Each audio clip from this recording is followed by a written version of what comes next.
Hello, ladies and gentlemen, and welcome to the Speed Report Season 41 Preseason Edition.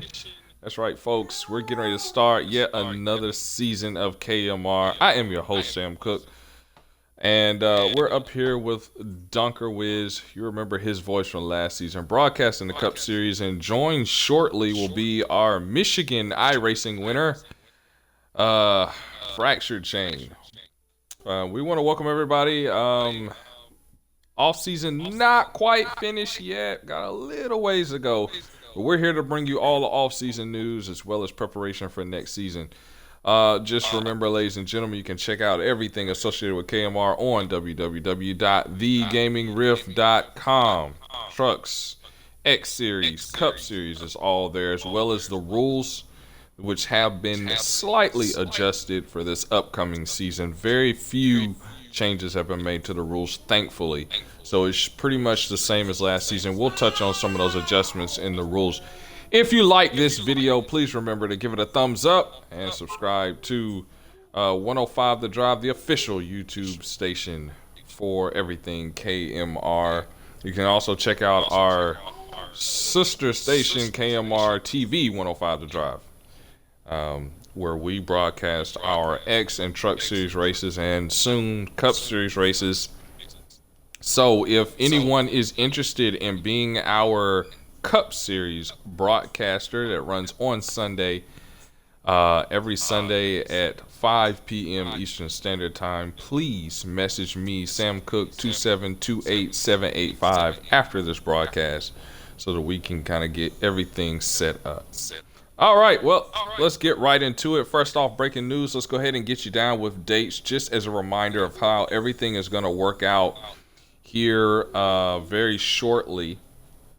So on our dates, we're going to have, of course, this weekend, you're going to already see a post for the Truck Series open signups. That's right. If you are interested in joining KMR, please open signups for the Truck Series. You have to join the Truck Series and work your way up through the field. So open signups this weekend. It will be at the normal Truck Series time, that is 6 p.m. Eastern Standard, in which a party will be open.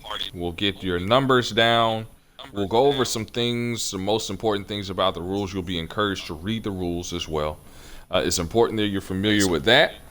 And then on the 20th of June, the following weekend, the trucks as well as the X Series will start at Daytona. Now, last season, I know some of you guys are thinking, well, hey, isn't the X Series also open sign up? Last season it was, but that's been one of the rule adjustments this season, and from this point forward, the X Series will be based on the call-up points you receive by running the Truck Series. So last season, it was open sign-up to fill the roster, to build that series. Now that it is built, call-up points will be what gets you into next season, or gets you into the next series. If anyone's wondering about the Cup Series, I know a lot of people, including our very own Dunker Wiz, excited about the start of the Cup Series. The Qualifier will be this Sunday, the 14th, at 5 p.m., our normal Cup Series time. There will be a broadcast about 5 minutes be on this channel, Twitch Monster 27. There will be a broadcast about 5 to 10 minutes before the start of the qualifier to identify what the qualifier track will be. So that means as of right now, I haven't the foggiest idea what the qualifier track will be. It will be chosen randomly by computer, and so you'll find out when I find out.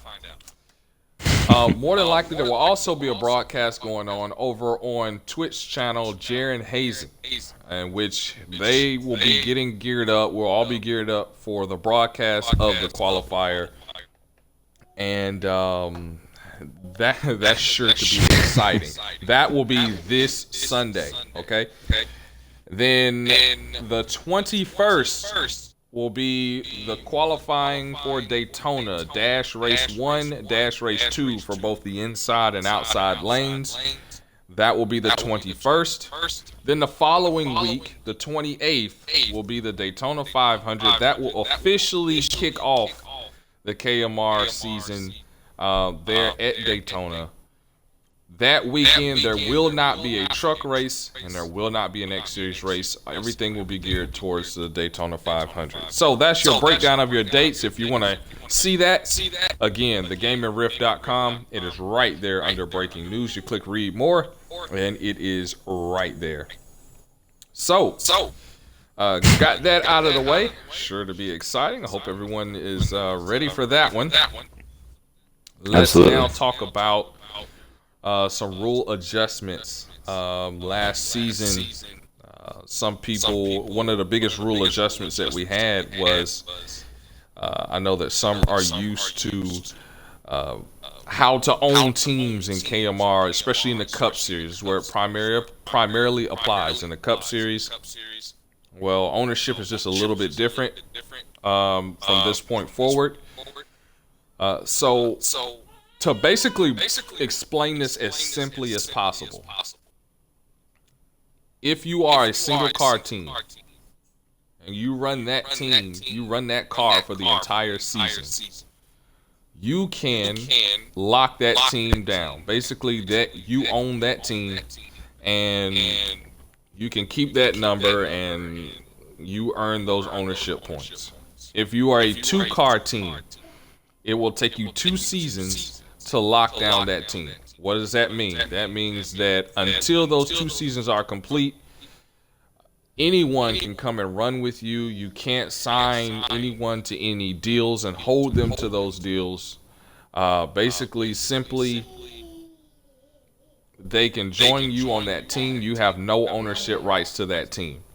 And then you lock yourself down as owner of that team by running 1 season. You lock 1 car. The next season, you own the team. And it's that way for each tier, whether it's 1 car, 2 car, 3 cars, or 4 cars. It takes you that many seasons to own that team.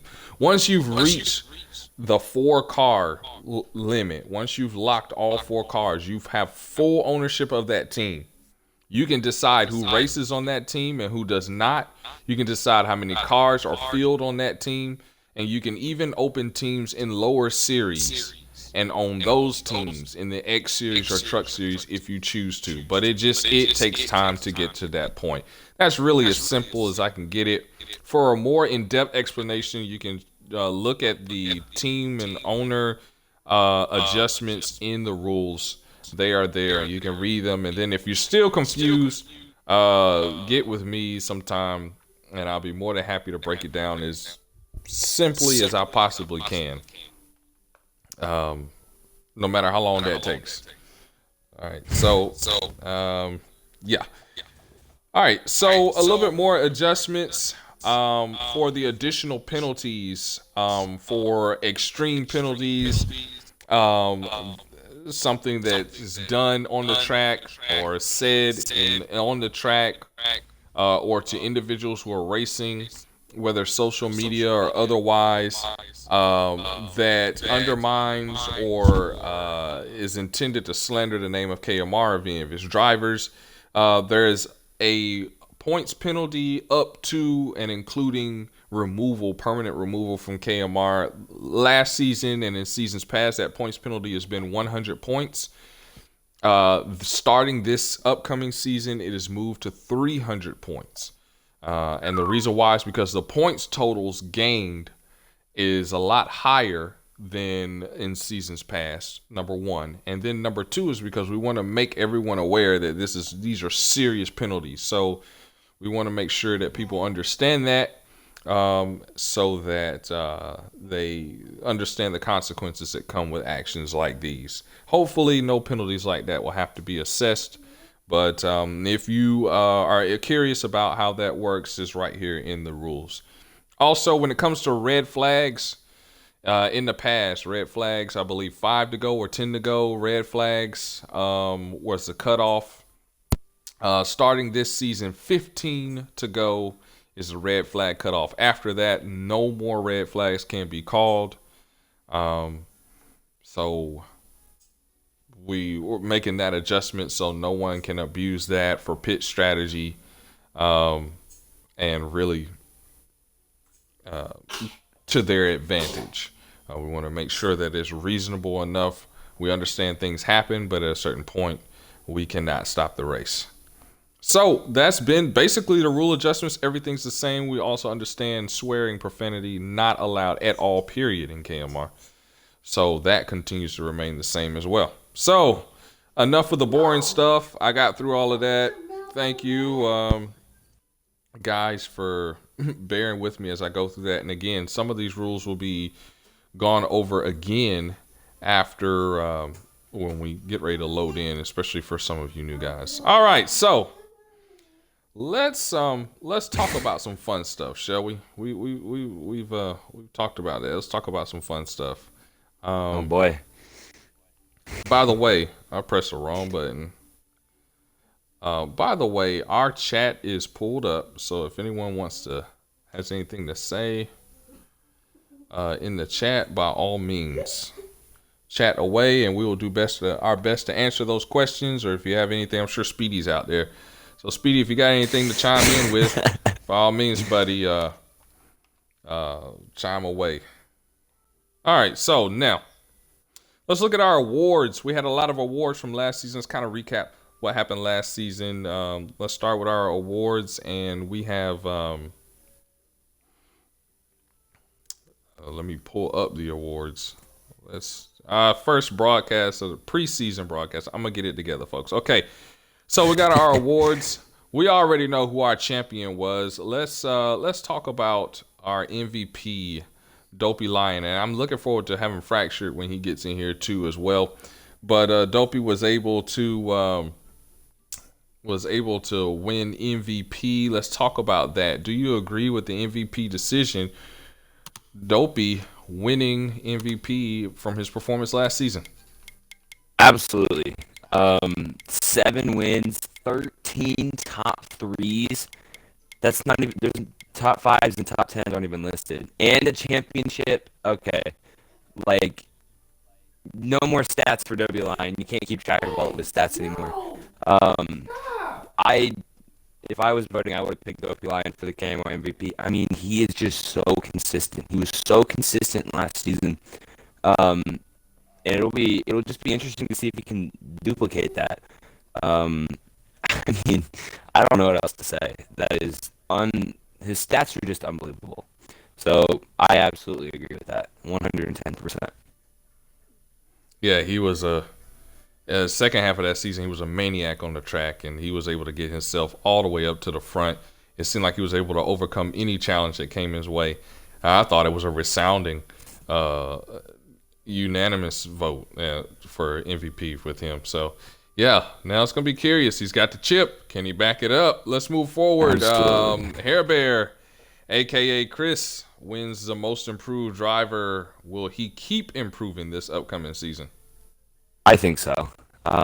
He has a championship in the X Series, which will definitely boost the driver's confidence. Knowing you can get it done in the lower series might help you be able to make some more aggressive moves in the Cup Series and be able to fight with the series regulars. So I believe that he can continue improving. So it'll be interesting to see how many wins. I believe he'll get some wins. It'll be interesting to see how many he can get and just how aggressive he'll be throughout the season.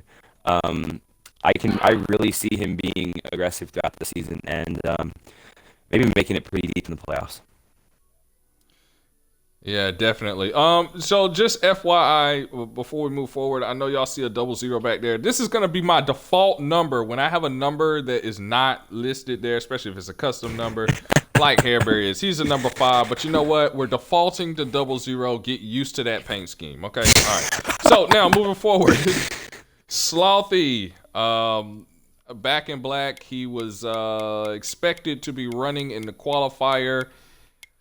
fell way short of expectations and got our Try Again season award, and we get the news that he is going to be out for the start of the season. He will miss the qualifier. Dunker, is he done for good?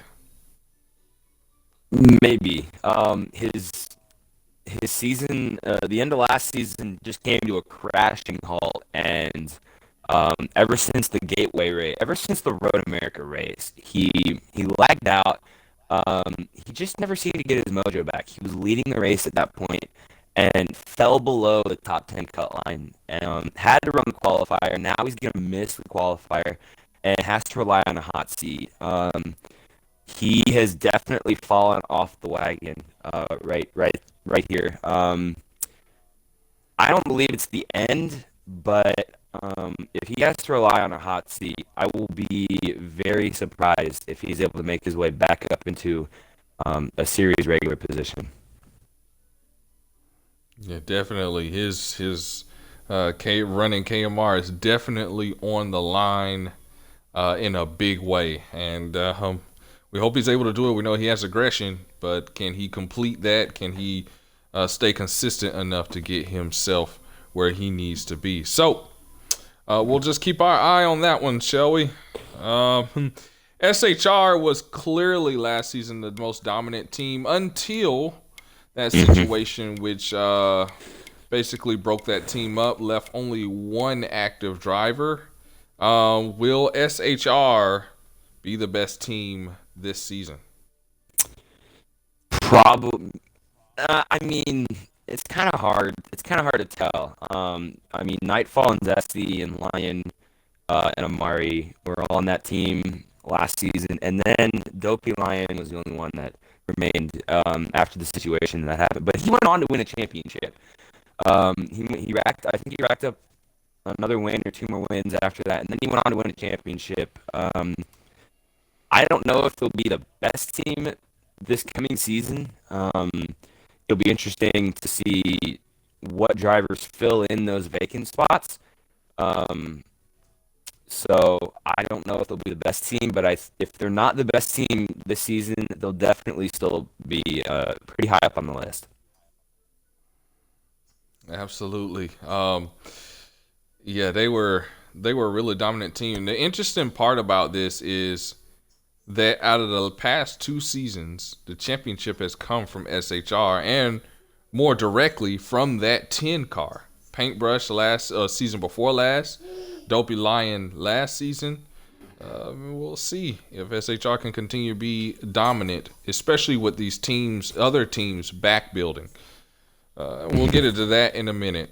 All right, so we appreciate all our 4 viewers. We were up to 5 at one point. We thank you guys for tuning in. Remember, if you are enjoying this video, thumbs up, hit that subscribe button, hit that bell for notifications, and you can see everything all the broadcasts throughout the series. Anytime we go green or go live, you will be notified. All right, so now let's talk about league movements. This ought to be interesting, huh? The good, the bad, the ugly. Yeah, so let's start with, first off, and this is addressing all the series there. Good, bad, ugly. Let's start. First of all, Hair Bear, not really moving, but re-signing. Let's default to that 00 again. Re-signing there to remain at CMR. Signs a 2-season with a season option. Good, bad, or ugly? I'd say I'm gonna give that a good, just because of the talent that Heber has. I think he will find a good home at CMR, and I think he will, especially with Cookie's a teammate. I think he will. I think he'll learn a lot from a 7-time champ like yourself. So I think I'm gonna give that a good. All right. Ghost Train agrees to an extension that's going to keep him for the next 2 to 3 seasons at CMR. Good, bad, ugly. I think that can be good. I feel like Ghost Train's still a little bit in the learning process. We kind of saw that towards the end of the season. But I feel like, again, if he learns from a 7-time champ like yourself, I think he's definitely pointed in the right direction. So it's only a matter of time before he'll start racking up those wins.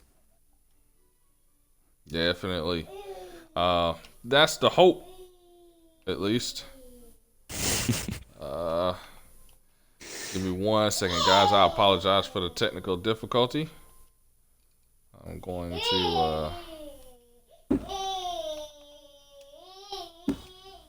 All right, there we go. Sorry about that, guys. For the technical difficulty there, I had to send a message out. All right, let's go on to more news still in the CMR camp. Rookie driver Wes agrees to a 3-season deal with a 3rd season being an option. Good decision, bad decision, or was that just plain ugly? I think this is good as well, just because Wes has amazing talent. He stormed into the Cup Series, got a win. He was fighting really, really hard with the top tier guys. He was fighting hard with Paintbrush and eventual champ Lion. So I think that's good. Going off what I said with the other two, 3 years with veteran drivers can definitely help. So I'm going to give that a good. Wes is out there in the chat. He says this is very ugly. He can't drive. Can't drive. He sucks. Well, I'm giving you all the credit you want, Wesley. There you go. All right. More news out of the SHR camp. We talked about them a little earlier. Let's talk about our champion. The champion before champion. 2 seasons ago, champion. Paintbrush decides to leave his own team, pack it up. He's going back to SHR. He is going to drive, I believe, the 14, if I am not mistaken. I may be wrong. So if any of the SHR camp is out there, let me know. Anyway, headed back for a 1-season deal. Now, the interesting thing about this is, according to the new rules, Dopey Lion has 2 cars at his disposal that he can completely control. His own car and the car of the 41, the driver of the 41, who we'll get to in a second. So that means that Paint is really on by word of mouth and not necessarily mandatory. He's not locked into anything. He can leave when he wants. So let me ask you this. First off, from the side of SHR, was this a good decision, a bad decision, or an ugly decision? I think this can be kind of bad, just because Paint was doing so well on his own team, and to leave your own team like that, I feel like, if I'm not wrong, he had ownership rights of his own team. I believe, if I'm correct. Yep, that is and correct. to pack it up and go back to SHR to a team that, Lion has some ownership rights, but Paint may not be locked in. I'm gonna say that's kind of a bad, in my opinion. I don't know. I feel like Paint could have done a little bit more on his own team. I feel like he was running better with his own team. I mean, he won a championship with SHR in the 10. That seems to be the lucky number at SHR. But he's in a car that he's really not locked into. He's on a team with not full ownership rights of every car at SHR. So I think that can be kind of a bad. Yeah, and I was going to get to that, Dunker. I think for SHR, this is actually a good move. I think this is a great move for SHR. You think about it, you got a past champion. Last season, what was he doing? Defending a title. Where did he get? Top 3, really in arm's reach of winning a title. Had Gateway gone a little bit better and Bristol gone a little bit better, he could have been defending his own title, winning it back-to-back. So for SHR, they get a really good group. Now, for Paint, is it a good, bad, ugly decision? I'll lead off on this one. I think for Paint, it's an ugly decision. I really don't like this. And the reason why I don't like this move is exactly what you said about him and ownership. He owns his own team. And I think people fail to realize there's only allow 3 separate custom teams in KMR, in the Cup Series, X Series, or Truck Series. He has one of the 2 teams, obviously CMR being the first team. He had the other team. He had he was a 1-car team. He runs through, keeps his team together, gains ownership of that 1 car. Now, at that point, because he was a 1-car team, he gains full ownership to his team. So what does that mean? I want to go and now be a 3-car team. He has control over all 3 cars. He can dictate what happens with all 3 cars because he was that single car team. Now, the only way that would not work is if, let's say, I give you an example. If I were to leave CMR as a 4-car team and somebody takes over and keeps it a 4-car team, and then the next season I come back. Well, I come back, I have no ownership rights. So I may be the team captain, but I have no control over that team. And it's already 4 cars established. So if someone wants to say, hey, God, come in and say, hey, I'm running with you, well, then he running with me, and I have to start all over. But if I was, but with him being a single car team, he didn't have to worry about that. He could open up those 3-car teams, and I would have thought things would have been a little bit different. I was very surprised to see that. Now, is it going to be a problem? I can't say for sure, but then if he leaves and goes back to his own team, then, or if he leaves and goes somewhere else, then he has no ownership rights. So I think it could be a distraction, but at the same way, for SHR, they're getting an upgrade, definitely something that they need to help rebuild that team. And of course, again, he was a forward last season. He was with SHR the season before, so it's definitely a good move for SHR. Okay, Absolutely. well, on that same note, let's keep it moving here. Let's continue to talk about SHR since we're just talking about them so much. Let's go back and talk about Dawson, who is agreed to, or SHR and Dawson have mutually agreed to a deal that is, I believe, one season guarantee, 2 seasons option, and this is the car that Dopey Lion has decided to lock in as a guaranteed ride. So right now it is a preliminary deal because Dawson has to run the qualifier. However, if he gets through the qualifier, then he is locked in to this 41 for at least a season. So for SHR, first of all, for SHR, is this a good deal, bad deal, or is this plain ugly? I think this can be good. Because if Dawson is able to finish in the top 10 in the qualifier this coming weekend, he has a ride, and Lion now has control over that car, and he has it locked down. The only thing I'm kind of worried about here is if Dawson misses the qualifier. If he doesn't finish in the top 10, what happens to the 41? There's no driver guaranteed to drive it. So I mean, it's good for Dawson because he can join an elite team if he makes the qualifier. But for SHR ownership, I think it can turn out very ugly very quickly. Yeah, I agree. SHR, I think this was a bad move only because this is the car decided to lock in. I would have locked Paint down for sure. Paint ain't going nowhere. And Paint will bring you the most success, and he's already locked into the series. So, you don't have anything to worry about. And see, then that gives you flexibility in case Dawson doesn't make it. You have flexibility to move on from Dawson and say, hey, but you didn't make it. But, hey, maybe next season, and move on from there. Or if he hot seats his way in, then obviously you can convince him to change teams and come to SHR at that point. But at least you give yourself a little flexibility. Right now, he doesn't make it in. 41 is left vacant. Well, exactly. It's still a lock-in car, but But there's no Dawson is the driver. one that's locked under contract, right? He's the one locked under contract, so you can't term the contract like that. So that's a very interesting situation, but there you go. Okay, so obviously you cannot respond to this next one. I am going to respond to it, and it's that our very own up here in the booth, Dunker Wiz, agrees to a preliminary deal.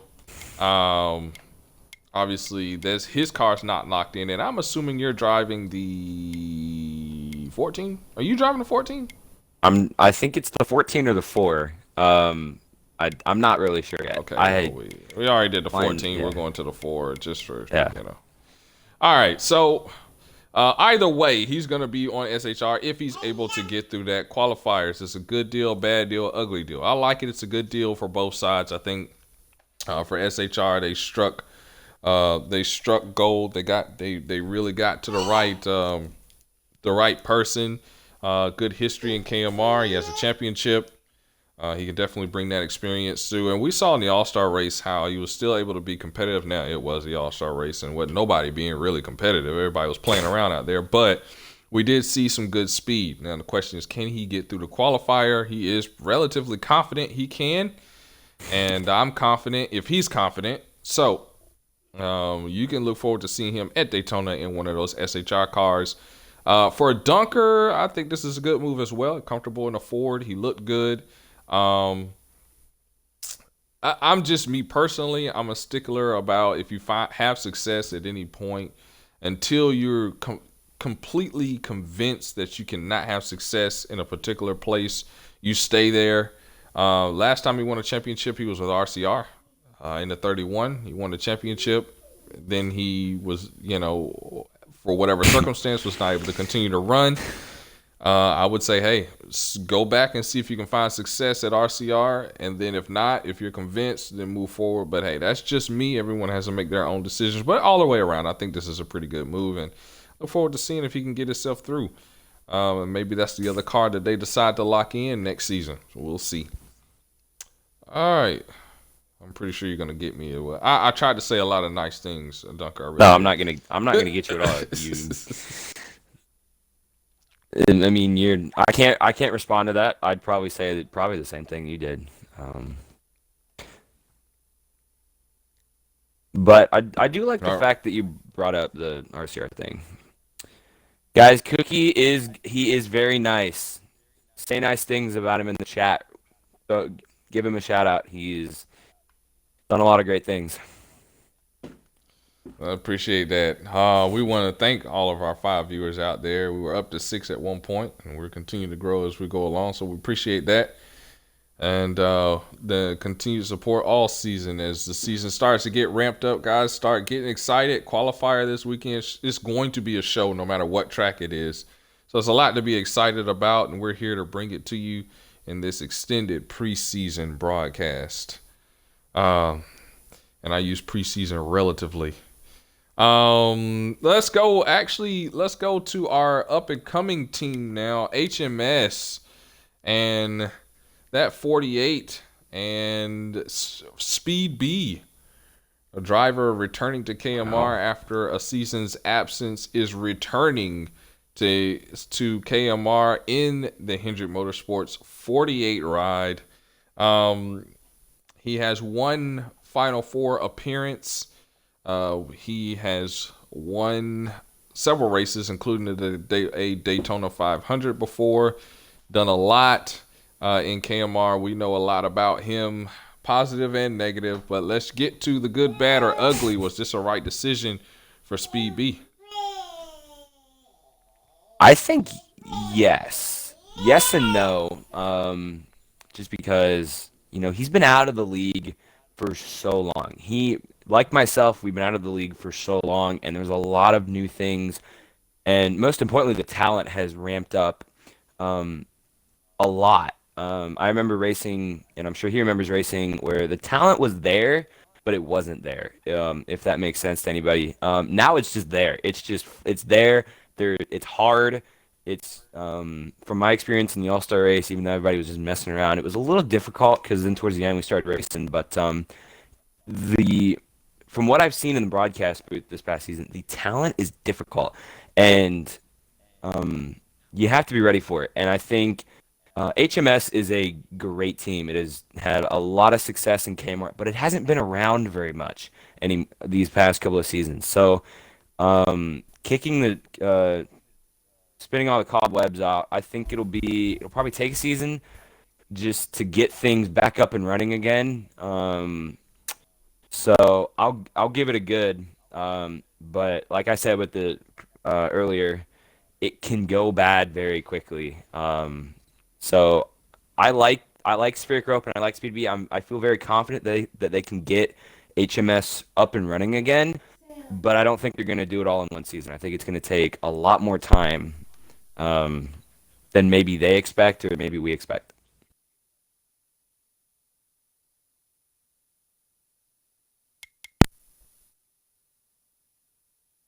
Yeah, definitely. Having a technical issue or two, just dropping everything. That's what we do over here. Anyway, hopefully everybody can hear me loud and clear. But yeah, I agree with you. I think this is a very good move.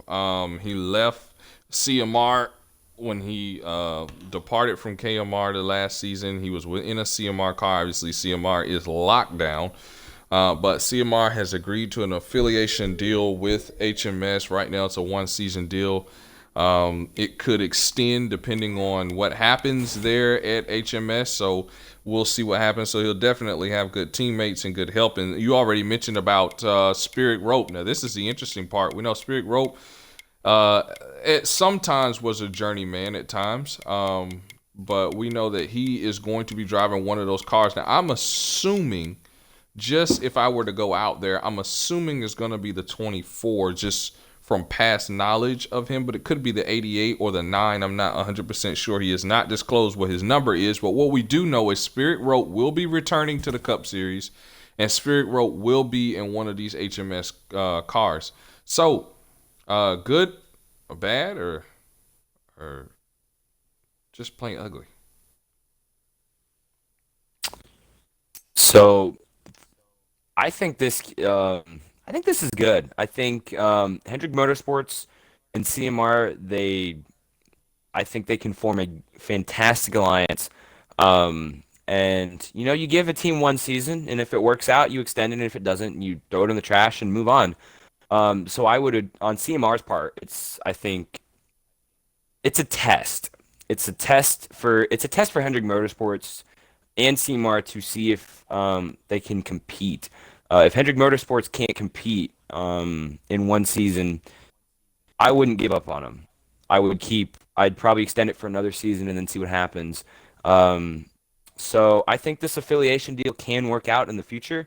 So I give it a good just because it might not be perfect uh, the first season, and I think if CMR is patient with the new drivers coming back in for HMS and starting up that team again, uh, great things can happen for both teams in the long run. I feel like it's not going to just kick off right away, like I said with HMS in general.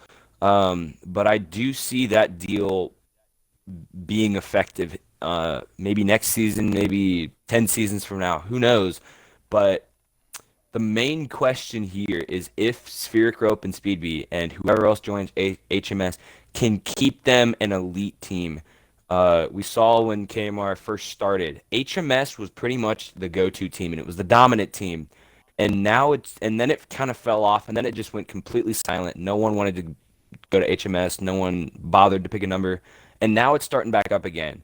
So I think it's a great deal, but I my where it can turn bad and where it can turn really ugly is if Rope and Speedbee can't keep the team running, can't get drivers in, and then they just throw it away. Then CMR is just basically wasted um, a season, 2 seasons of affiliation. Yeah, we won't spend too much time on that. Obviously, both these drivers have to get through the qualifier as well.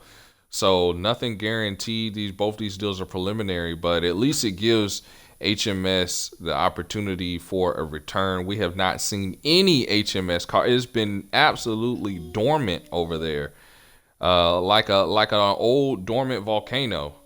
But we'll see if they can erupt back on the scene this upcoming season and add to the Chevy team in the upcoming season.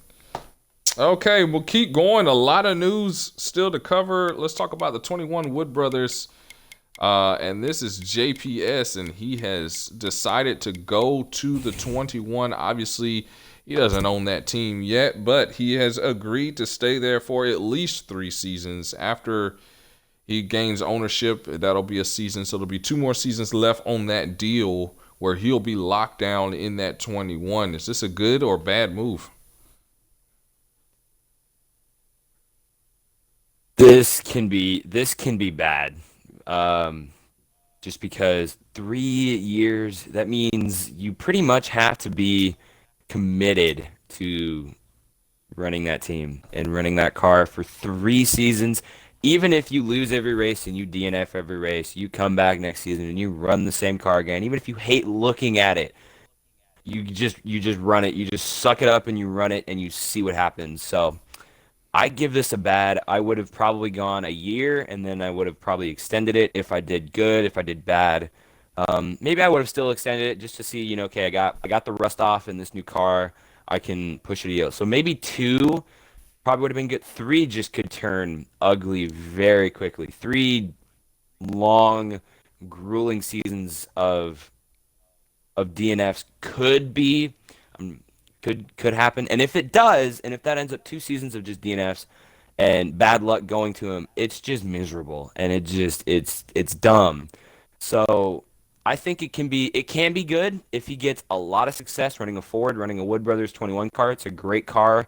I think it's had some success in KMR. I remember running the 21. Did somewhat well with it, but I just think 3 years is a little over the top. That's kind of where I get my bad from. Other than that, JPS has a lot of talent, and I think he can do great things with this 21. I probably would have done just 1 season as a test, just to see what happens, and then I would have gone from there.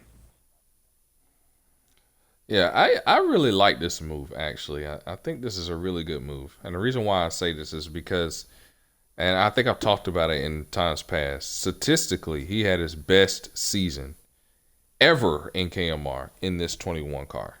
And I think he feels a lot of confidence coming in that he can have some success, and going in on a long term means that he can build on any failure that he may have in a particular season and not worry about, okay, well, where am I going to go this season, or who are going to be my teammates, or can I get along with my teammates, or anything like that. It's a single car team, so he focuses on himself.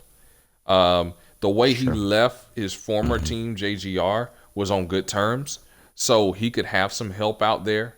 And as you mentioned, he has a lot of talent. We're talking about someone who was able, about 3 or 4 seasons ago, in this 21 ride, to win the Daytona 500, to also in the same season win at Talladega, to place top 3 at another Talladega visit, to run and make the chase and make it to the next round of the chase. He did really, really well in that season.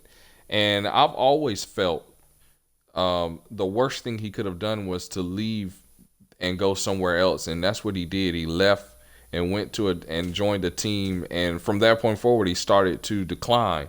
So I think going back to where you had your most success is a good idea. And I can't wait to see how he does. Again, another one that preliminarily, because he has to run the qualifier, but I think this is going to be a good showing for him. We'll have to see. Let's keep going with our news. JGR and Beloved agree to a deal. He's going to remain in the 18. He's full season in the 18 this upcoming season. We know last season, right there towards the end of the season, he switched and left RCR and went to JGR to join Fractured. Right now, this is the only driver with a preliminary deal for JGR outside of Fractured remaining in the 20 for an extended period of time. So, what do you think about this deal? I think it's bad, just because, I mean, if Beloved makes the qualifier or makes it through the qualifier and finishes in the top 10, I feel like it can be good. But um, Beloved has struggled. He has struggled a lot, and he made the move in the middle of a season, lost all of the ownership rights to RCR, and is now on a JGR team. Um, it has talent. JGR has a lot of talent with Fractured and all those guys, and I think Beloved he could have learned from that, but he just lost everything with RCR, and I think that kind of stuck with him a little bit. So I'll be very interested to see what he does this weekend in the qualifier, and it could be a very very good deal in the long run. But he's just got to make it through that qualifier, and it could be a struggle. It could go very very poorly, or it could go very well. So I I mean it's bad and it's good. I'm gonna be neutral on this one. Just because of of where Beloved's at and what he has to go through to get the 18. Yeah, well, I know I'm not gonna make any friends with this. Um, I don't want anything. I don't want it to come across. I think Beloved is an excellent individual, and you know, having talked to him, over the seasons and over the years, he's not a bad guy. He really Mm-hmm. really is a cool guy, and so I don't want to make any. I'm talking strictly racing here. I Mm-hmm. think this is an ugly move on both sides. This is a very, very ugly move. Number one, ugly for Beloved. Why? Okay,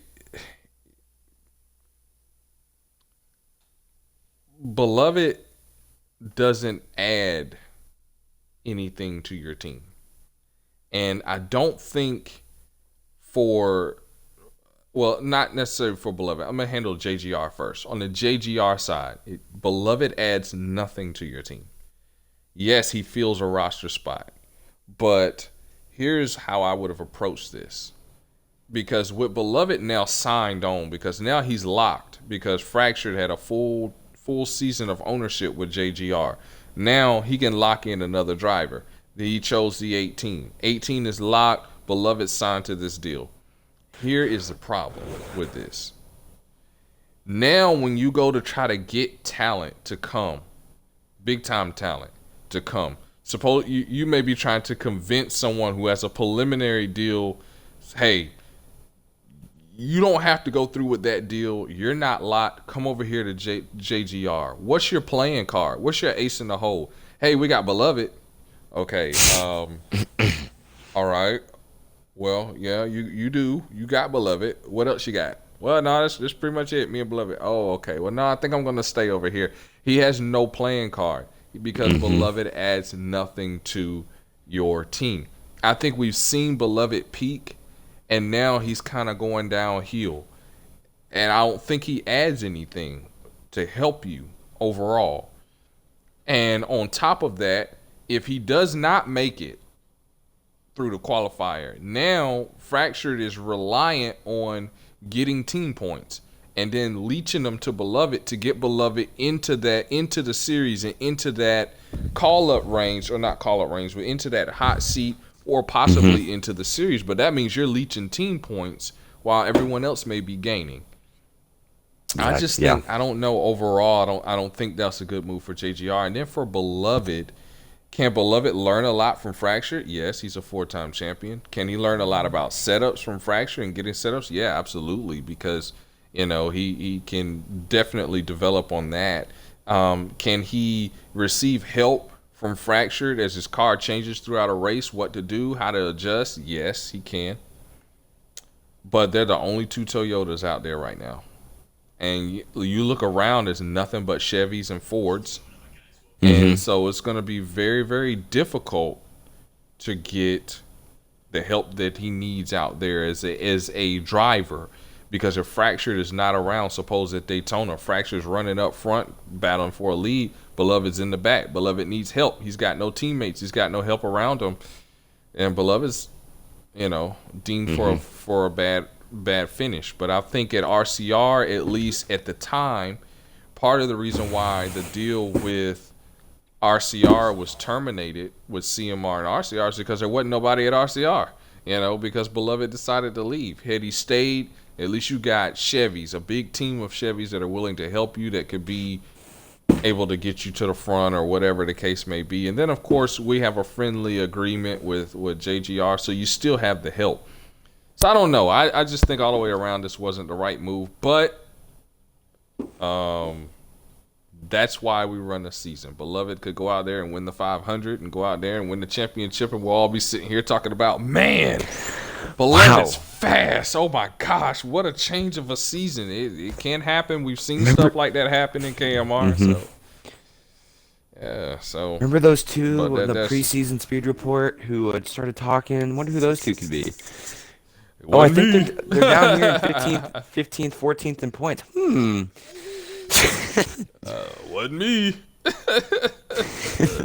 Oh, man. Must have been the guy in the back. Here's a comment. Here's a comment out in the chat. First of all, Golden Dragon, we know that to be Terrier. What up, Terrier? How you doing, bud? And then Wesley, our very own. How many bills were sent to JGR? Yeah, last season. Yeah, definitely. We got some. We definitely have some fenders there.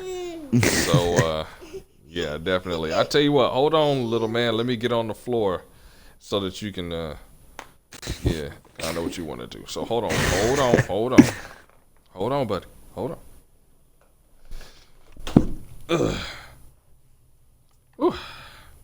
Now, come here. Oh, now you don't want to come to me because I'm down here on the floor. All right, let's talk about our next driver while little man makes up his mind. Hey, he want to be all grown and stuff. He ain't nothing but one. Dale Jr. decides he's going to LFR. He's going to be an affiliate of JGR. He's going to drive the 95 single car team. Good, bad, ugly. What do you think? This can be good. I'm going to be good, straight honest. He is now a single car team at LFR. If he runs this whole season with LFR, becomes a full team owner of LFR, has full owner rights, and he's still an affiliate of JGR. He's basically still a part of JGR, but now he's his own team. He's got full owner rights, and he's basically still on JGR in my opinion. So I think this is a great move for Dale Jr. He was fast in the 19 last season.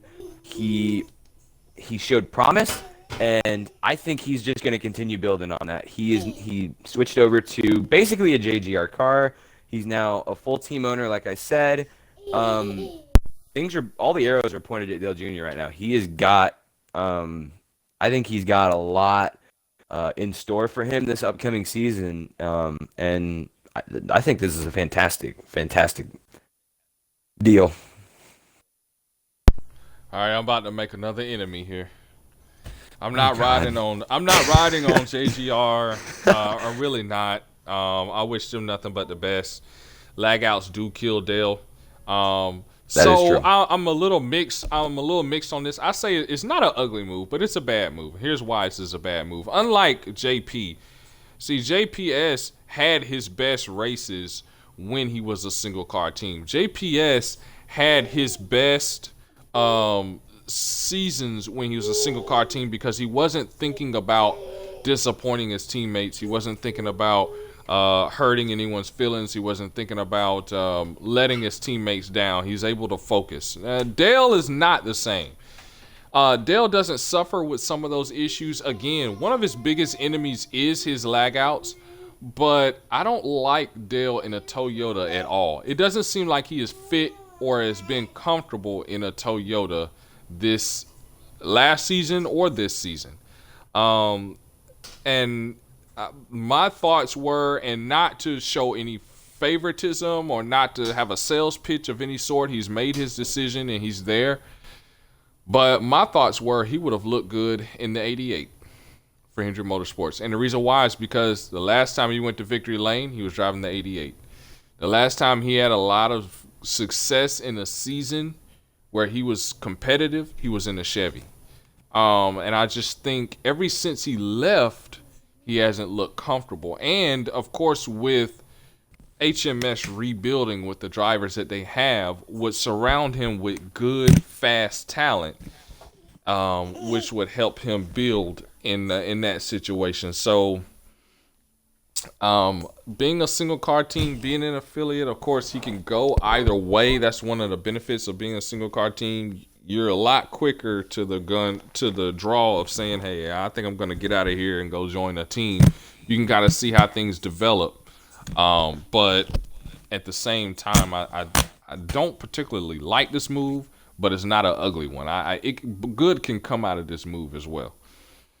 So that's our wrap up of what we have in the Cup Series. Now we have some Truck Series news, guys, on this already. Of course, guys, remember that for the Truck Series, if anyone's watching this that is new that wants to join KMR, the Truck Series open signups this weekend, all the way up to this weekend. So let me first address this before I continue on. Wes and I believe one other person, Wolfpack, especially if Wolfpack is listening in, guys, unsubscribe from that Cup Series. You're already in the series. Wolfpack, you're in the X Series. Wes, you are in the Cup Series. You guys are ineligible for the Truck Series. So just go ahead and back out of that to open as many spots as possible for the guys that are able to run. You guys are nowhere on the roster and will not be. You cannot run. Don't mean to be mean, but that's just the truth. So yeah. Thank you. All right, so let's continue on. That is my ear. Give me 1 second, guys.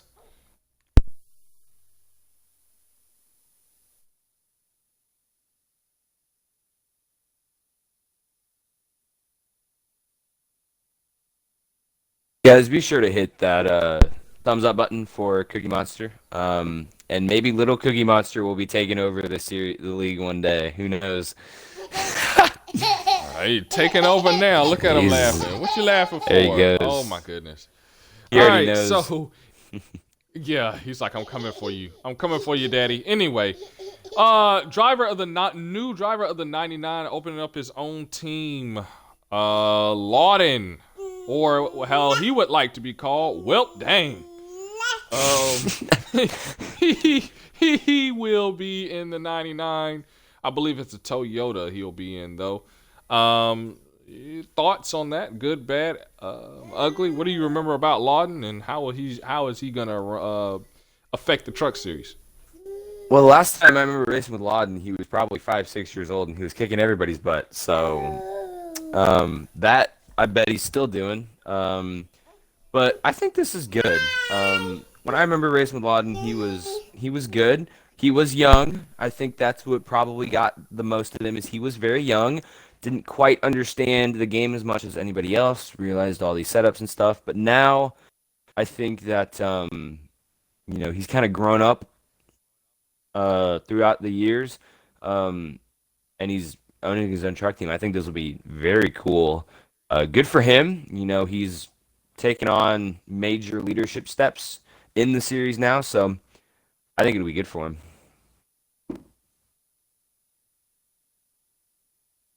Yeah, I'm really excited. It's going to be driving the 99. I'm really excited to have him back. And this is someone who has Cup Series experience. He has won races on the Cup level with the main Cup guys. He is very fast, especially at the road courses. One thing I remember about Lawden definitely is the road courses and being able to get it done there. So, if he can have success, this is a fast track to the Cup Series. It will not take him long to move up because of his success, as well as because of his Cup Series past. He may be able to fast track himself back up to the Cup Series. So keep an eye on that and that 99. And we continue on our last bit of news. As far as movement, Truck Series, Storm Stark making a return. She's going to be in the 4 truck for KBM. This is her return season. We know she tried to run last season and an injury kept her off of the track. But this season, she is prepared to run. What do you think? Good move, bad move, and what do you think your expectation of her is going to be this upcoming season? I think it could be good. From what I've heard, she is pretty good in the trucks. And I think now that she's going to get a fresh start, nice full season ahead of her, I think great things will come her way. So I think this is a good move for her. I think it's a nice little foundation to do big things. Absolutely. I wish her nothing but the best as she tries to get this thing started. She has ran a few cup races when the Cup Series was on NH3 before the big changes. Now she is going to try and have some success in that truck, in the 4 truck. And one of the good things I like about this is that Beloved will not be in the Truck Series. And I don't think it's a bad thing. I think now Beloved can really help his wife from a crew chief standpoint, which is going to do nothing but amplify her talent. So I wish them nothing but the best. So we appreciate all of our 5 viewers joining us so far. Again, if you are enjoying this and you want to stay up with everything KMR, please hit that like button, hit that subscribe button. By all means, click that follow button, hit that bell, whatever you have to do to stay in tap with what is going on in all things KMR as we start to ramp up on the season. And very soon, OFC will be joining us up here as well. So while we're here in the Truck Series, let's go ahead and ask this question now as we examine the Truck Series. What are your expectations for the Truck Series as we look at the roster? So let's do that real quick first to kind of set the stage. We'll look at what the Truck Series roster. So now, if you are on the Truck Series roster, even if you have already said that you want it to run and I told you, okay, I got you down, please put your add yourself into the post that I have active already so that you can be counted and I can get a good understanding of who's going to be in and who's going to be out so far. But here's the roster so far, what I got. Zach Attack, Josh, the best game, Treshawn, Welp Dang or Laden, Dale Jr. Fan, Team Chevy, Storm Stark, Speed Hunter, OJC, K-Dog, and Roland Indo. That's the 11 that I have right now. Maybe a few more. But so far, what's your expectation, Dunker, is for the Truck Series? I'm looking at these names right here in front of me, and I am just picturing in my mind fantastic racing. I think these. I'm also picturing a lot of wrecks. You know, a lot of these guys. I think this will be a great foundation for what they can build in the series. Like I said, for Storm Stark, and her return to the series. A lot of these drivers can learn a lot, and I think implementing that on the racetrack will be very fun to watch for people, for us, the fans, for the Truck Series. And I think these drivers will put on great shows each and every weekend, especially later on in the season when they know what they're fighting for. They know the rules. They know how to work with each other. I think maybe the first couple of races, maybe a little bit of learning, and figuring out, getting all the ropes in, getting all the rust off for the new season. But I definitely think towards the middle and toward the end of the season, and definitely the playoffs, it's going to be really, really, really exciting. Yeah, I agree. One of the things that is so exciting, especially for the Truck Series, is you don't know who's going to stand out. You don't know what anyone's going to do, because most everyone's a rookie or a returning veteran or a returning driver, pro driver that hadn't ran KMR in forever, or or something, and and you don't know what they're gonna do, and it's the start of an entire season. So I just get a thrill every time. So here's another question: what do you think the racing is gonna be like? I think you touched on that. Are we gonna see more or less cautions? You think last season in the Truck Series, honestly, it went better than I expected as far as cautions are concerned. We saw a lot of green flag laps. I think at Iowa, we didn't have one caution at all. Nothing. It was green from start to finish. What do you think the racing is going to be like this time? Probably, maybe the same. Probably, like I said earlier, maybe the first couple of races going to be a little bit more cautions than middle to the end of the season, just because you're kicking the rust off, you're getting back in to the swing of things. So definitely after those first couple of races where all the rust is kicked off and you feel confident behind the truck, definitely going to probably be a lot more green flag racing. Maybe towards the playoffs where the aggression kind of picks up a little bit for those elimination races. Maybe a little bit more cautions than usual. But overall, I feel like there's going to be a lot of green flag racing, a lot of action on the racetrack. Yeah, the trucks always bring a lot of action. We'll get a chance to see it firsthand. So a lot to be excited about for that Truck Series. Let me make sure I asked all my questions. Let's see.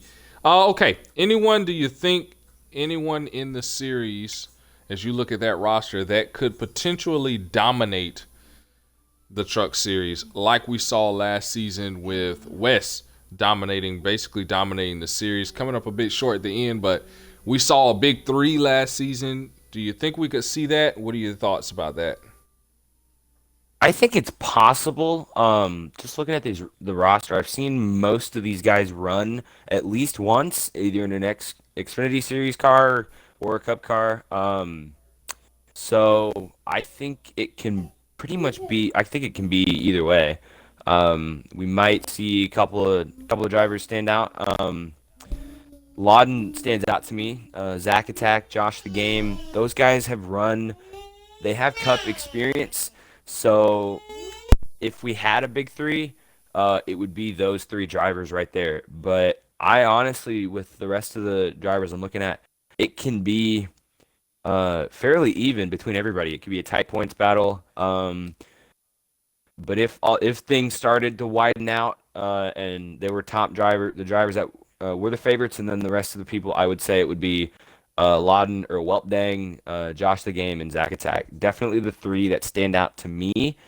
Um, but I think it could be a tight points battle also. Certainly could. That's why we have these things kind of gearing up. We don't know what's going to happen.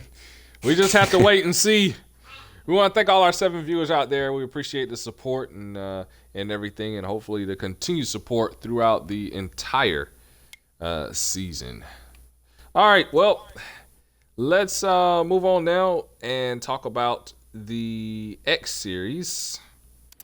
Kind of go through the same thing, but as we go through the X Series, let's go ahead and start with some breaking news, and that is that Beloved is going to run, or has agreed to run, that number 20 car for in the X Series. That makes a lot of sense considering that it's a JGR car, so he's kind of getting himself prepared and kind of running both series.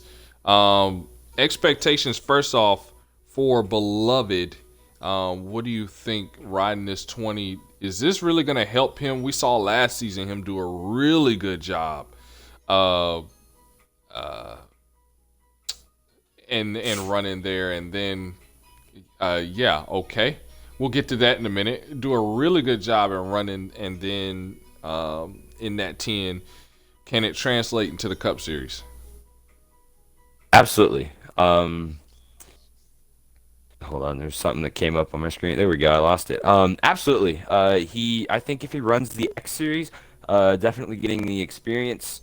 Um, and I think from the X Series races that I saw last season, he can be pretty consistent. There were a few races that kind of resembled what his Cup career has been like these last couple of seasons, but I definitely feel like if he runs the X Series as well, gets more of the experience because a lot of the tracks that the X Series races on, the Cup Series also will race on it at some point in the season.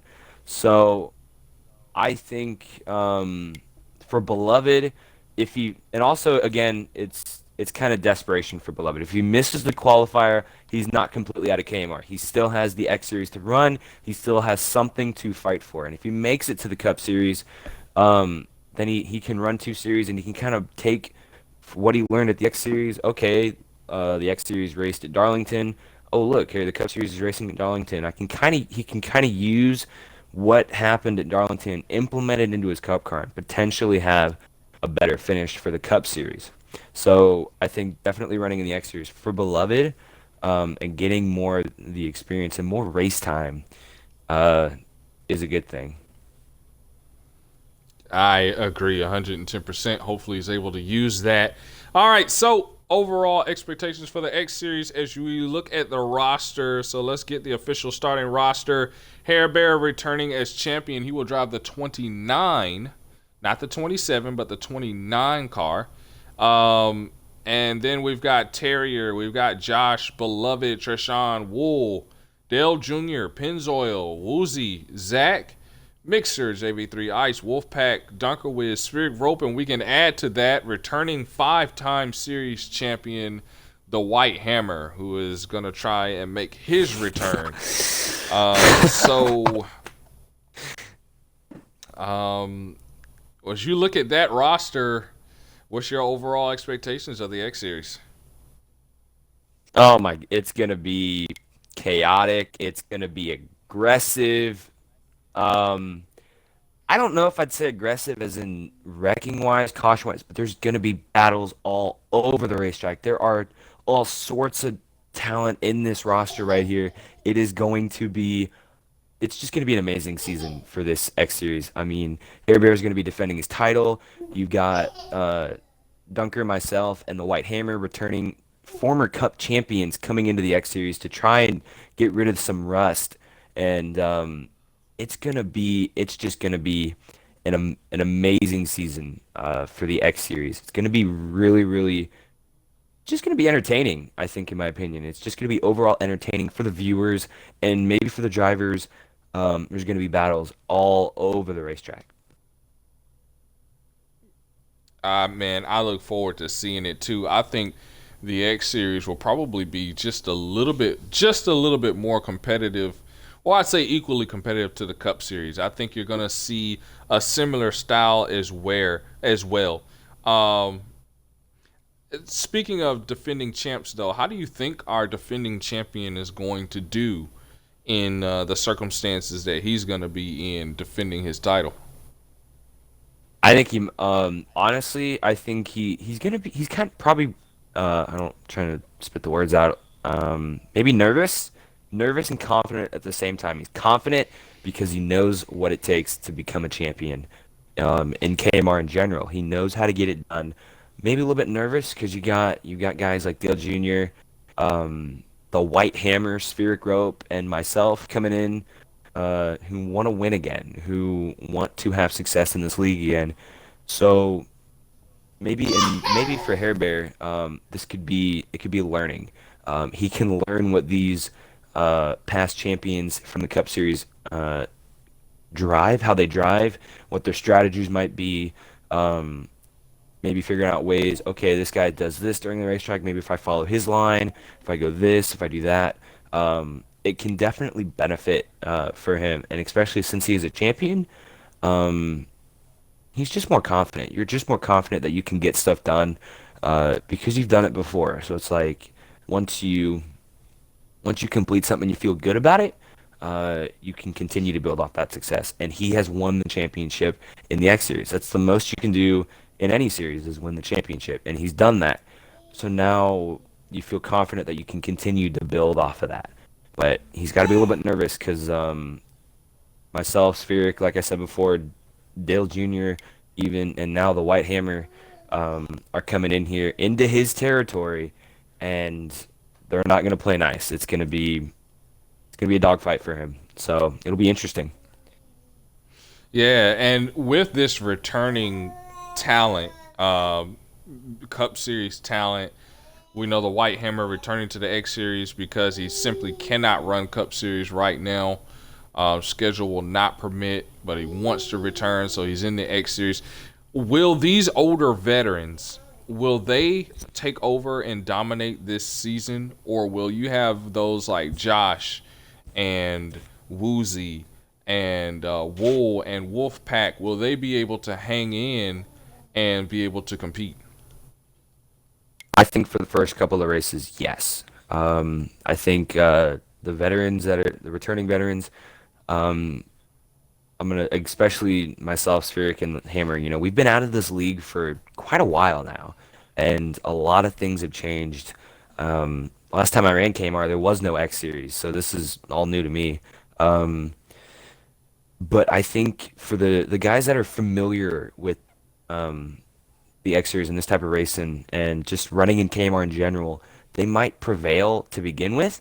And so then they might look to be the dominant breakaway drivers in the series. But as um, I think as we the returning veterans get used to the racing and get used to what's going on in the new league is what I like to call it. I think as we get used to that and we kick off all the rust and just get back to the feel of the car and feel good about um, racing, it will probably turn out to be an even battle.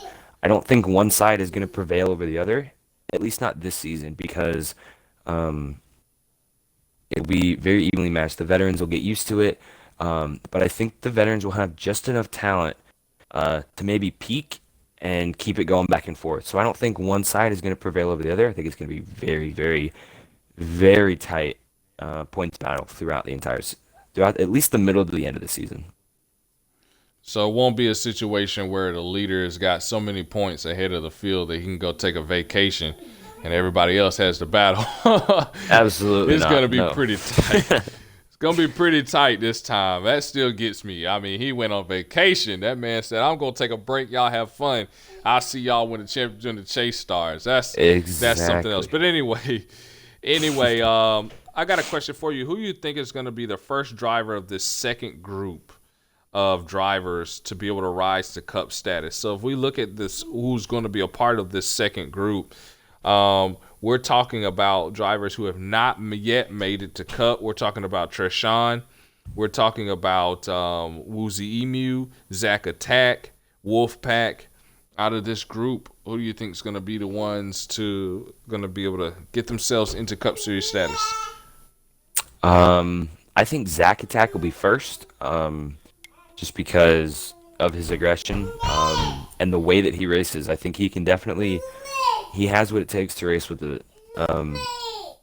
Cup Series drivers, and I think Woozy and Tresh they can get up there.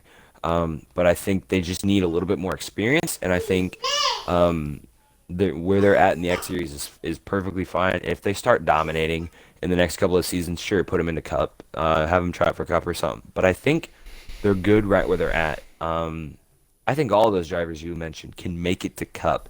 You just got to be patient with it. You know, in real life, you start from the bottom and you work your way up. I think that's what they're doing here. They're in the second tier series. That's pretty good, and they're able to run up front. Woozy can run in the top half. Zach can run in the top half. Wool Tortoise and Tresh can run in the top half. It's just I think they just got to find their spot in this series first before they try and think about moving on to the Cup Series. Okay, very nicely said. We'll keep our eye on who's going to be able to make their mark, and who will be left behind to run yet another X Series season. So, I tell you, expectations for the X Series. We talk about that. We'll keep our eye on that. Remember, the trucks and the X Series will start their season at Daytona. The date for that one more time will be the 20th. Remember, the X Series runs at 8 p.m. Eastern Standard Time on Saturday. All right, so now we get to talk about our Cup series one more time. Everyone's favorite subject right now, the qualifier. All Oh right, boy. so here you go, man. What's your expectations for the qualifier? Oh, what do you think it's gonna be like, man? What's what's running through your head right now? um,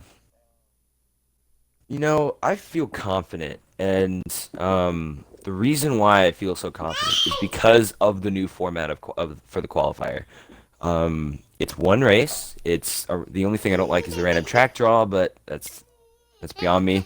Um, it's one race. It's top 10 finish, which I think takes pressure off of me for sure. Because I remember the old format, it was 6 races. They were very short. There were no cautions. It was just a wreck fest, and that was miserable. Here, I think it's gonna be actual racing. I think it's gonna be very entertaining for you guys to watch.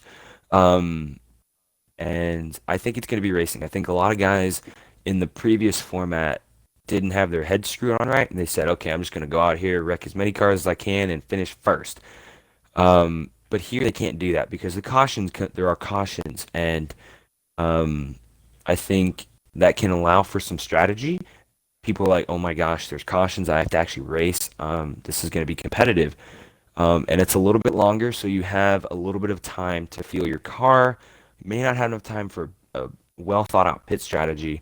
Um, so I think it's going to be entertaining. I'm very nervous, a little bit nervous than I probably should be, um, just because I could all of a sudden be leading the thing and then I fall out to 11th and don't have enough time to get back up to the front. So that's really the only thing. It can be. Guys, for anybody watching, this can be nerve-wracking. It can be extremely nerve-wracking. The qualifier is you put it all on the track or you go home. I have been in this situation before where I don't make the qualifier. This is my third qualifier and I'm 1-1 in it, so I'm trying to go 2-1. But my expectations are going to be it's gonna be entertaining for you guys. That's for sure. It's gonna be like the X series. It's gonna be aggressive, um, hard racing. So on that note, who do you think is going to miss the cut? We have a lot of good names here, so it kind of hurts your feelings to mention anybody that could miss the cut because they're all really good drivers that have potential, various speeds, but fast enough to be in the Cup Series. I'll just run through the names real quick of those that you will see in the qualifier. JPS, Dale Jr., Beloved Car. My phone just died. You got to beloved car. Okay, I have there it we pulled go. up. Yeah, Oh, never Beloved mind. Car. All right, Terrier, Dawson, Wool Tortoise, Pennzoil Racer, Spheric Rope, Yourself Dunker, Annihilator, Big Red, Speed B, Josh, the best game, Mixer, JV3 Ice. Just the last one to get a quick invitation in substitution for Back in Black Slothy. So 14 on roster, 10 will advance, 4 will be hot seats headed to Daytona. Who do you think misses the cut, man? Disclaimer, like Cookie's done before, I really don't want to hurt anybody's feelings. Please don't target me on the racetrack because of what I'm about to say. Um, but I feel like beloved will be one of the unfortunate people that miss it. I think um, Mixer, JV Ice can, maybe Pennzoil, um, and maybe Annihilator or Big Red. There's 5 people for 4 spots, so one of those will make it. But for Beloved, I think he's just running out of steam. I love Beloved. I've known him for so long, and I just think he's running out of steam, and I think his place is going to be the X Series from here on out. Um, Mixer JVI shows a lot of speed. I just don't think he has enough skill to be to run with some of these returning veterans and some of these actual Cup Series drivers. I love JV Ice. I love Beloved. I love both of those guys. Um, I just, again, this is from a racing viewpoint, not, there's nothing personal here. I just think those two are going to be on the wrong end of the stick here. And maybe Annihilator and Big Red, and Pennzoil. Those three, I think, will. Pennzoil is kind of JV Ice here. He just doesn't have enough, might not have enough speed, doesn't have a good strategy, just won't make it with the other guys. So I think Pennzoil is kind of in JV Ice's situation. And then I said Annihilator and Big Red just because they've been out of the league so long. And maybe they haven't been preparing as much. I can even say myself, missing the cut line. It's very possible that I could miss the cut line just because I haven't been in here very long. I haven't been in here since NASCAR 15 days, so it's been a while. And so I could potentially miss the cut line. But in all honesty, any one of these 14 drivers that were listed earlier can miss the cutoff. It's top 10. That may seem like, oh my, okay, you have enough time to get to the top 10 in when the race is over, but it's the white flag lap. You're running 5th, and then you get turned and you finish 14th. That's how quickly things can change in the qualifier, and it can be very heartbreaking. So those 5 specifically might miss it, but anybody can miss it. There can be, I guarantee on the last lap, there's going to be a wreck. There's going to be a lot of people involved. There's going to be a lot of unhappy people after the race is over. So, Yeah, that's exactly why there is a gap in the time or date when the Daytona qualifying is going to start. Because I was thinking about that. Wait a minute. We have a big wreck if people don't make it. They're going to be mad. They need a week to calm down before we head to Daytona, or else it's just going to get worse from there, But anyway, my 4 here, if I were to pick anyone that I would say could potentially miss and not make it, first off, I would say I want to, again, gosh, it just seems like we have picked on Beloved the entire time. Beloved, you are an awesome guy. Like, continue to do what you do. You're a nice individual. You help out a lot in keeping a cool head when things happen and setting the example in that. We are not trying to pick on you. However, the cards are stacked against you, bruh. I will say that. But not that you'll be out. I mean, obviously the hot seat is there, and so you finish the best that you can. Be the first one to not make it. But I definitely think that Beloved will be one of those ones that won't make it. Also, when I look at it, I think Pennzoil, and the only reason why I think Pennzoil is because we haven't seen him in KMR. He's ran, 2 races maybe in KMR. He finished decently, but he's only ran 2 races. And I think that he, if he shows up, maybe. But if he doesn't show up, obviously he's going to not make it. So there's 2. 3, I think Spirit Rope. I think in this situation, I think the absence of time away from KMR is really going to show in how aggressive he can be, especially if the track does not show in his favor. I mean, it could be rough if it's a Sonoma, or if it's a Road America, or if it's a Gateway, or if it's a Mid-Ohio, or if it's a Canadian Tire. It's going to show. I would say even if it's a Charlotte Roval, it's going to show. Any of the road courses is going to show. I think it will also be bad for him if it's a Martinsville. It's really going to hurt. Or if it's a Darlington, or if it's a New Hampshire, really going to show for Rope that he has been away for a really, really long time. It could be any of those tracks. So I think that's number 3. Circumstantially, if it's one of those bad tracks, I think he is really, really going to struggle overall to try to get in.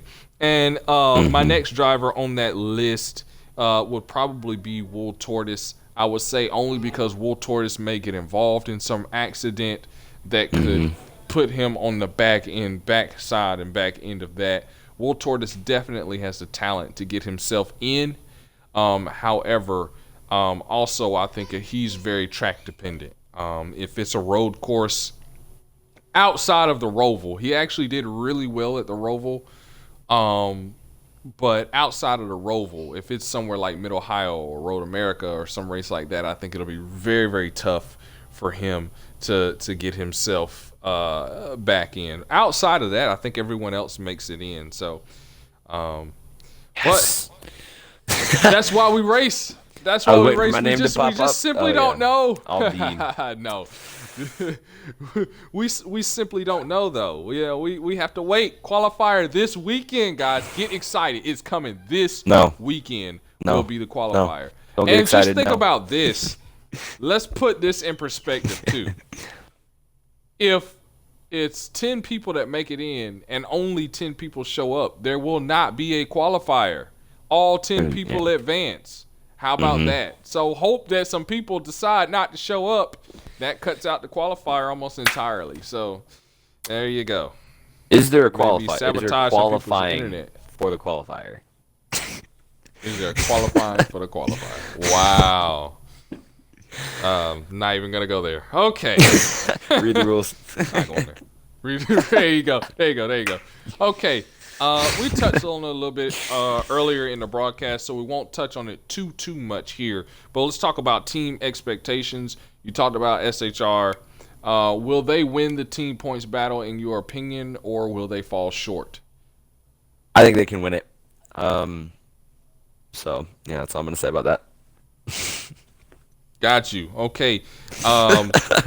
Let's do it like this. Also, will JGR be better than HMS or Team Penske? Yes, absolutely. Because of the talent that's on JGR, you got Fractured, who just knows how to race. I mean, just a racer at heart. And then you've got HMS, you've got Spheric, you've got Speedweed, guys that have been away from the league for a little bit. I think JGR is the better team in that scenario. All right. Well, that's it for team expectations. Keep your eye out, though. 50 points for SHR to start the season. They could definitely use that if any of their guys miss the cut. And they could start using that right at the 500, after the 500. Start using those team points to get their guys into the official top 16. So keep an eye on that. All right. So now let's talk about briefly get into our last segment here. We're talking about expectations for our drivers that are officially on roster. So let's talk about this now. Our defending champion, Dopey Lion. What are your expectations for him in the upcoming season?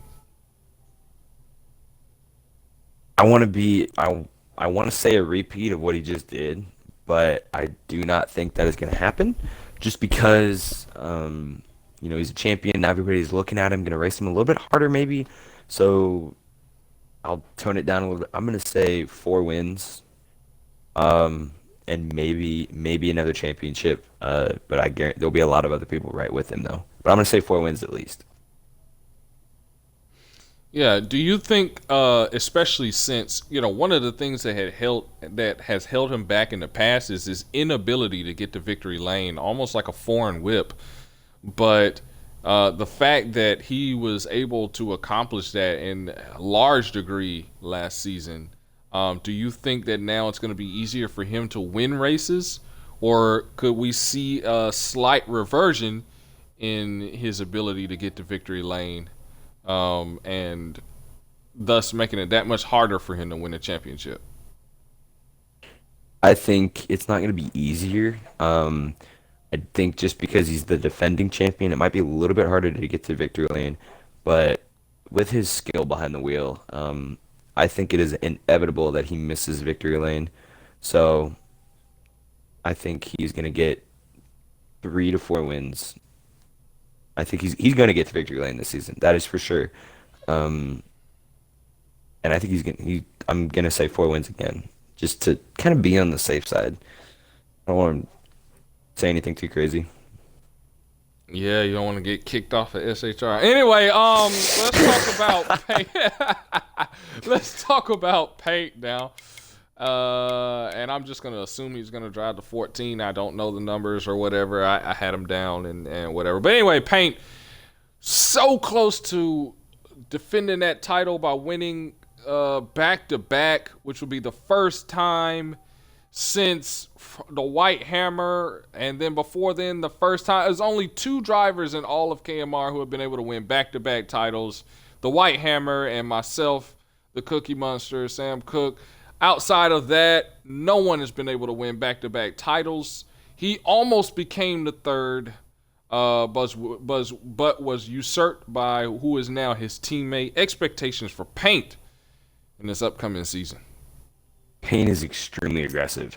And is this correct that he has made the Final Four in the modern era every season? I think that's correct. Could be wrong. Every season, I want to say every season but one. I want to say his Okay. rookie season he didn't make it, but outside of that he did. And a guy that makes the Final Four every season, except his rookie season, is just unbelievable. I think Paint is again going to get some wins. He's going to go to victory lane. Come the playoffs, he's going to be up at the front every race, fighting for a win, fighting for any position on the racetrack. So I think now that he was so close to getting that championship and become the third two-time back-to-back championship winner, I think he's gonna be a little bit. He wants it. He's gonna be a little hungry for another championship. So I think he's gonna rack up some wins, and I think he's definitely gonna be a contender for the championship this season. Yeah, buddy, he was fast and strong, but you could kind of get the sense, especially late in that run, that he was leaving a little bit on the track. We'll see if he can correct that next season and get himself a win, and we'll also see how him being a teammate with the defending champion affects how they race for a championship when it comes down to it. Let's move on to the 27 of Sam Cooke. Expectations for the Monster next season. I think he's just gonna be right up there for a championship as well. I'm gonna. I want him to get to victory lane. I think he can get to victory lane. It's just there's a lot of bad luck that is in the way. There's that barrier right there that just doesn't seem to want to go away. But the monster definitely has. He's got the talent. He's got the experience. He's got championships. He's got the wins. He's got everything under his belt, and I think he can rack up some wins this season. I feel it that he's gonna be a threat. To get to victory lane. Last season we saw a lot of almost, but wrecked and not able to get it done. Do you think it'll be more of the same this next season? What does he need to do to avoid the unfortunate accidents to get a more consistent finish? I hope not. I hope it's not the same as last season. I love Cookie as a driver. He's very competitive, and I love that. He's competitive, he's aggressive, but he's also safe on the equipment. He's aggressive when he needs to be, but he doesn't tear up his stuff right off the bat and then just throws it into the corner and see what happens. He's smart about about how he drives and the strategies that he makes. So I like that he's going to probably be a little bit smarter when it comes to avoiding accidents and be able to miss them and get the track position, but also be smart when it comes to pit strategy and getting onto pit road, getting the track position that he needs, staying out when he has to or when he feels that he can still run on older tires. So I think with being a little bit more smarter in those areas will open the door. I mean, open the door wide for those wins to just blow through. Well, one thing about Cookie is he's always adapting, learning, and adjusting. We'll see if any adjustments he made in the offseason will prepare him for this season. Let's talk about one that's always seemed to adjust just a little bit faster than anyone else, and that's the driver of the 20 fractured chain. What are your expectations for the chain, 4-time series champion? I'm expecting him to get into championship position. I was very surprised when I came back as the broadcaster and saw that he wasn't in the top three in points. He was running kind of in the mid pack, which kind of surprised me a little bit because Fractured is the kind of driver that will be at the top and he'll stay at the top and he'll be consistent. And it was really surprised to see him in the middle of the pack in the standings, but also mid pack during a race. Like I was very confused if I was looking at the same driver than in previous seasons. So my expectations are that he will be towards the front for most races, maybe get into less accidents. That was also very surprising too. That he brought out a lot of the cautions. So he'll definitely get to victory lane. That's a given. Hopefully. Um, and I just think he's got to be a little bit faster in that Toyota to get back up to where he belongs in the point standings and be a championship contender. We'll see if he can. He's got championship pedigree all the way around. I mean, yeah, but he was involved in a lot of wrecks, so I mean, I can tell you from experience. I got my fender smashed in a lot by that 20 car. I mean, good lord. Okay, anyway, let's go to our double zero because we're gonna talk about Hair Bear, aka Chris. We know that he was in that battle for the top 10, did a really good job. Of course, we know he won in the X Series. Expectations for Chris? I like where he's at right now. He won the X Series championship. He's raced in the Cup Series. He has that experience. Um, I think he can get some wins in the Cup Series. I think he can be a threat and be a surprise threat, and really be able to catch these normal, regular drivers that are up front all the time, really off guard and kind of check themselves a little bit and realize what they're doing. Um, but I can see Hairberg getting some wins, and I'm gonna take a shot here. I think he can go out and be a championship contender and fight with Lion and Paint, and Cookie, and all those guys. I think he can definitely pull something off. Yeah, tell you what, as a team owner, I am very surprised, not surprised, excuse me, pleased. Got my words mixed up. I was surprised at first. Now I am very pleased at what I saw last season.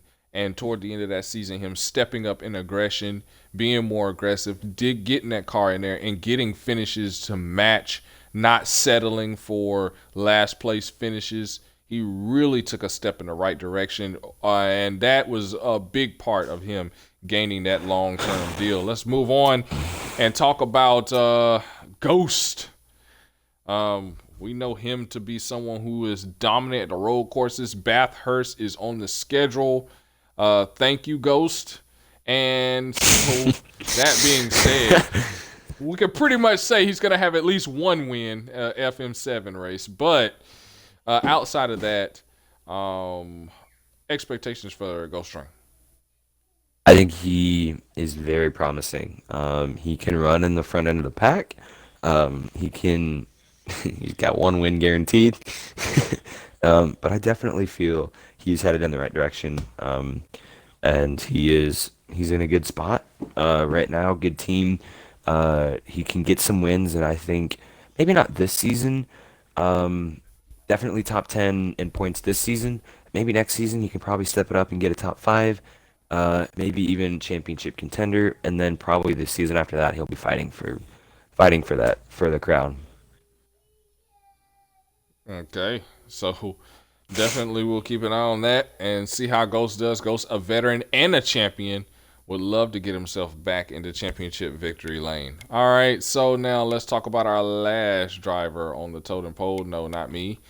but we'll use the 13 because no one ever uses it. 13, and we're talking about Wes, the last one on the totem pole, just barely scrapes his way into the top 10 with his performance at Bristol. I'm telling you, one spot and one bonus point away from being in that qualifier. Has to feel good about that. Showed some really good speed. Expectations for Wes headed into the Cup Series this season. I'm expecting him to win. I'm expecting him to win a bunch of races. He knows he has claimed his spot in the Cup Series because he knows how to run with the big guys. He knows how to run up front a lot. He knows how to pull away, and he knows his race car. He knows because at Bristol, I remember he got to the back, got into an accident, and he was all of a sudden here he is 10 laps, 20 laps later, right back up at the front again, and it's like, and he did it 3 times. So I definitely feel like he can get a win, maybe more than he did last season. Maybe get a championship this season, or at least fight for one, be in contention. Um, but I think once he gets one full season under his belt, and gets some of those wins and gets the taste of victory lane, he will be up there at the top with Lion Paint, yourself, uh, and all those top tier guys. I see a lot of promise in Wes and what he's able to do out on the racetrack. All right. Well, we'll see what these guys can do. Now, if you notice, there's supposed to be 10 on this list. There is 1, 2, 3, 4, 5, 7. There are 7 drivers on this list. What does that mean? That means that there are a lot more spots open, which means that the roster could potentially look completely different headed into the series. So, what does that mean? With this new roster, how do you think? What are your expectations for the Cup Series? How is the Cup Series going to run? More cautions, less cautions, more aggressive driving, less aggressive driving. What do you think it's going to be like out there with a potentially almost new group battling with these contenders from last season? Maybe cautions, like I said for the X Series a little bit ago. Definitely the beginning of the season, maybe a little bit more cautions. You got to get the feel for things, especially for the guys that haven't been in the league for quite a while. Um, Definitely going to be probably a little bit more cautions in the beginning of the race or the beginning of the season, and then once everybody kind of gets in settled in and feels comfortable and is more confident that they can make some moves, um, definitely won't be as many cautions. Maybe if the aggression goes up a little bit, just maybe there'll be a little bit more cautions. But I think it's going to be a lot of fun racing. A lot of lanes are going to be filled with cars. There's just going to be cars all over the racetrack, um, making moves. A lot of strategy going on. It's going to be really exciting uh, to see. Hopefully from a driver's perspective, from the driver's seat. It's going to be really exciting uh, to kind of build on what last season was, because last season when I watched was really entertaining. There was a lot of moves, a lot of aggression, and I think with this new group, it's going to be new energy, and there's going to be a lot of new things that we don't know. There's a lot of an unknown going into the season, but definitely going to be a lot of fun racing. And the schedule really lends itself to long green flag runs, and that's what I'm expecting. Last season, it wasn't foreign for you to hear, man, I need a caution because people's hands were about to fall off. I mean, hand cramps were real as we were riding through there Hmm. because it was just no cautions. You had to be spot on with your pit strategy, or else you were going a lap down. You had to be spot on your passes, making selective passes so you don't use up your stuff too fast. I think it took a lot of drivers most of the season to figure out, okay, we're not having these short 5, 10 15 lap shootouts, and then a caution where we can just go in and throw tires on it. We actually have to strategize. And those that were able to adjust the quickest, Dopey Lion, Paintbrush, myself, Fractured, and a few others, when we were able to adapt to that, we started having success. And those drivers that couldn't get it, 2-3 laps, they'd be riding in the back because they've used up their tires and everything. So it's going to take some adjusting to long green flag runs, because according with the schedule, a lot of 1.5 miles, a lot of 2 miles racetracks, and a lot of fast-paced racing, very few road courses, and very few restrictor plates. All the restrictor plates being early in the schedule and potentially late in the schedule. So we'll see. Points caps for all 3 series remain the same and will remain in effect as we get started. Okay, so we don't know what the qualifier race is, but let's just assume, for an assumption here, assume everybody in the qualifier makes it into the series. We know it ain't going to happen, but everybody makes it in. Let's just give a quick, way too early to tell prediction for Daytona for the 500. Who's your pole winner and who's your race winner? I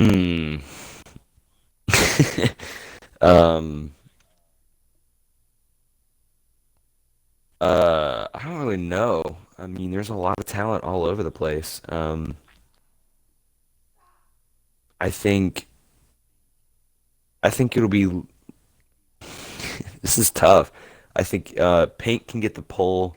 I think the win will be between Fractured, Paint, maybe Hairbear.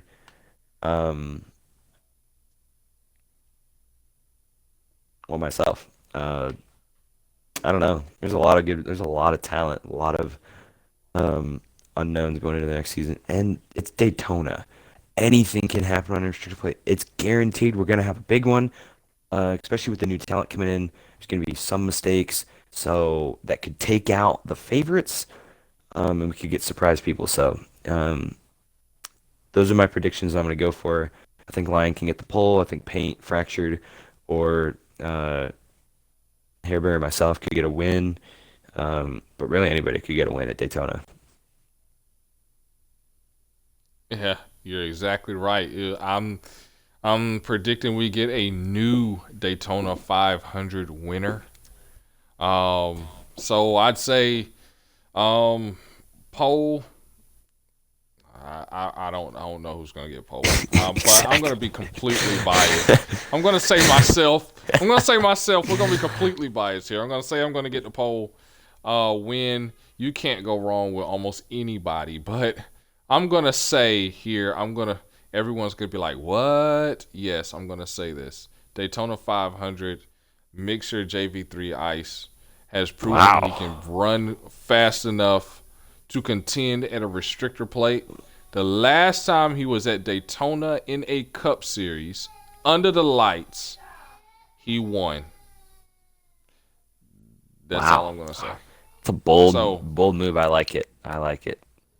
Yeah, I imagine what that would do for him if he won the 500. Anyway, let's hope we're not dreaming here, ladies and gentlemen. We appreciate all of our 7 viewers. We were up to 9, almost 10 viewers. We thank everyone for joining us on this preseason edition of the Speed Report as we get geared up for season 41 of KMR. It's been around a long time, guys, and we continue with yet another season. The Daytona 500 is coming very, very quickly. In the next several weeks, we will be gearing up to go green. You will watch your favorite Cup drivers, or if you are a Cup driver yourself, you will be gearing up to run. Remember, guys, that open signups are this weekend for the Truck Series. If you are interested in running KMR, if you are on that list that I stated that we talked about earlier, please message in on that list so that I can get an affirmed roster and can fill that roster accordingly. Remember, it is first come, first serve. So once those spots are full, those 14 drivers will be collected in a party. We'll go over rules the next week. Daytona. Just like that. For the X series, I will get with you in a party on the same day as open signups. More than likely, I will message you to make sure you're still interested. Get your car numbers the next week, Daytona. And then, of course, for the qualifier, remember that it is also this weekend on Sunday at the regular Cup time. So be ready for the qualifier. There will be a broadcast for the qualifier, and there will be a mini broadcast while the other broadcast is setting up to reveal the qualifier track. It could be any of the listed tracks except for Eldora. At least you know you're not going to Eldora. But it could be any other track on the circuit, from Daytona to the Roval, Mid-Ohio to Canadian Tire. It could be Dover, Darlington. It could be any track listed, and it will be chosen randomly by a computer. So whatever your favorite track is, hope that it pops up so that you can have a chance to get officially into the top 10 for and lock yourself relatively into KMR. So I guess that's it for news. Also, for those watching, if you know of anyone that was on that list stated earlier, or anyone that is interested in running KMR, interested in running in the trucks, please pass the message along that they have to sign in to that post that is active so that they won't miss their opportunity to run. That is officially it. We want to thank everyone for joining us. And this has been Dunker Wiz. Thanks for joining us up here, man, for the extended preseason edition of the Speed Report. We appreciate you. Fractured, you missed it, but next time we know you'll be there. And for all of those tuning in, once again, this is KMR out.